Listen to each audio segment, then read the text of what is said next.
Good morning everyone, আমি তোমাদের জলি আবার চলে এলাম একটা ছোট্ট মিনি ব্লগ নিয়ে। সারাদিন দেখতে থাকো আমি কি করি। আর যেহেতু সানডে, তাই গতকাল রাতেই আমি ঠিক করে রেখেছিলাম আজকে সারাটা দিন আমি নিজের জন্য স্পেন্ড করব। আজকে সকালে চাটা কিন্তু বিছানাতেই পেয়ে গেছি। মাঝে মাঝে প্যাম্পারিং গুলো বেশ ভালোই লাগে। আগে একটা সময় ছিল রেগুলার বেসিসে আমি এক্সারসাইজ করতাম, তার জন্য কিন্তু যথেষ্ট পরিমাণে ফিটও থাকতাম। ফিট মানে দেখতে ফিট থাকার কথা বলছি না, শারীরিক দিক থেকে আমি বলছি। সেসব এখন অতীত। পাঁচতলা মল পুরোটাই শুধু কাজ আর কাজ। মোটামুটি ঘর গোছানোর কাজগুলো আমি গতকাল রাতেই করে নিয়েছি। শুধু আজকের দিনটা না নিজের জন্যই দেওয়ার ইচ্ছে আছে, মানে একটু সেলফ কেয়ার করব। আমাদের এই স্ট্রেসফুল লাইফে একটুখানি রিল্যাক্সেশন দরকার, যেটা আমরা করেই উঠতে পারি না। আর এই কথাটা খুব ভালো করে জানি যে এই সানডে তো আমি কোথাও ঘুরতে যেতে পারবো না। আসলে যে মানুষটার সাথে ঘুরতে যাব সেই মানুষটাই তো ভীষণ ব্যস্ত। এটা অবশ্যই বুঝতে পারি, সারা সপ্তাহ কাজ করার পর তারও ভীষণ রিল্যাক্সেশনের দরকার হয়। আর আমি কিন্তু সবসময় ওকে বলে থাকি যে সানডেটা অ্যাটলিস্ট একটুখানি রেস্ট কর। আসলে অন্য কোনো কাজ নিয়ে আজকে ব্যস্ত না, ব্যস্ত আছে আজকে বাড়ির কাজ নিয়ে। অন্যান্য সময় যখন বাড়িতে কাজ হয় তখন তো সেভাবে সময় দিতে পারে না, যেহেতু সানডে তাই একটু সময় দিতে পারছে আর কি। তবুও কিন্তু আশা দিয়ে রেখেছে যে কোথাও একটা ঘুরতে নিয়ে যাবে এদিক ওদিক। অবশ্য না নিয়ে গেলেও আজকে কোনো রকম কোনো দোষ দেওয়া যাবে না, তার কারণ এখনো বেচারা খেতেই আসতে পারেনি। বেলা বাজে এখন প্রায় 11:30 পৌনে 12টা। আমার কিন্তু স্নান টান সবকিছু হয়ে গেছে, মেডিসিন গুলো খেয়ে নিচ্ছি খাবার আগে। এখন যে মেডিসিন গুলো আমার চলছে ভীষণই তেতো প্রত্যেকটা ওষুধ,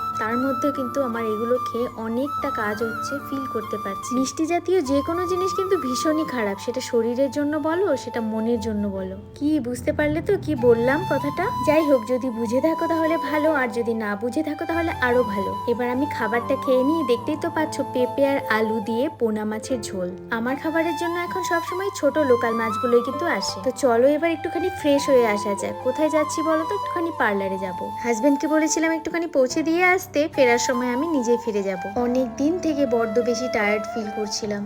এই লম্বা লাইনটা হঠাৎ করে দেখতে পেয়ে অবাক হয়ে গেলাম। কিসের লাইন বলতে পারবো না। এবার দেখো এই রিল্যাক্সেশনটা দরকার ছিল কি না বলো তো? ও যখন মাসাজটা দিচ্ছিল আমি তো ঘুমিয়েই পড়েছিলাম, জাস্ট অসম লাগছিল।